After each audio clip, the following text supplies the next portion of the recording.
Speaking in the Legislative Assembly on the Governor's address, an honorable member said, Mr. Deputy Speaker, Sir, I thank the Governor for his address to both houses of the legislature. In doing so, I wish to speak on a few points, and I hope what I say will receive the sympathetic consideration of the government. First of all, I would like to say a few words about education.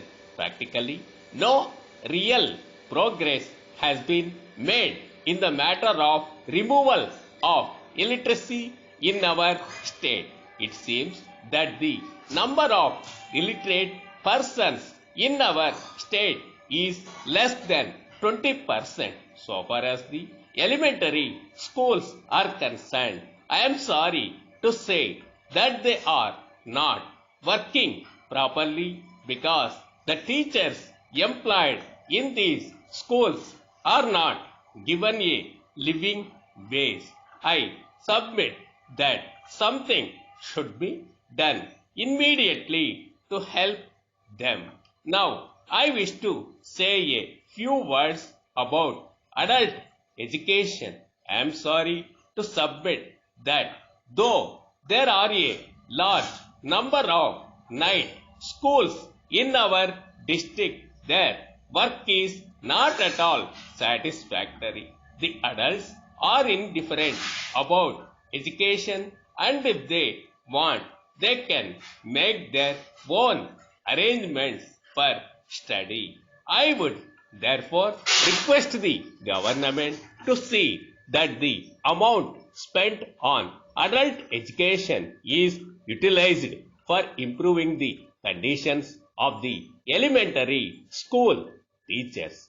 Coming to medical aid, I am sorry to submit that in the whole of my constituency there is not even a single dispensary.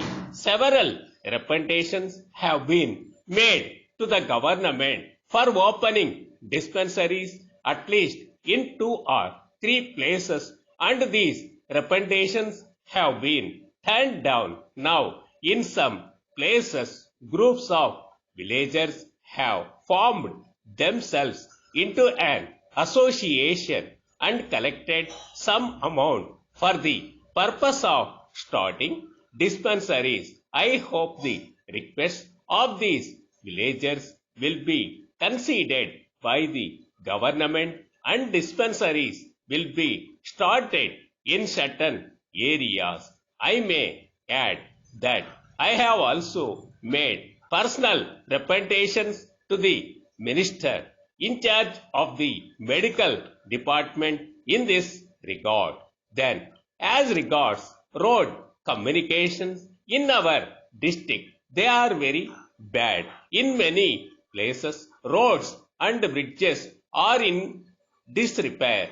I made a personal representation to the divisional engineer to repair them. He said that he would see to it, but nothing has been done so far. Then, as regards unemployment, there are a number of handlooms, weavers, and an account of the slum, many of them have been thrown out of employment. I am well aware that the government have taken some steps to relieve their distress, but something more has to be done. Unemployment among the educated classes is also very acute, and a number of educated young men are going about in large towns in search of employment.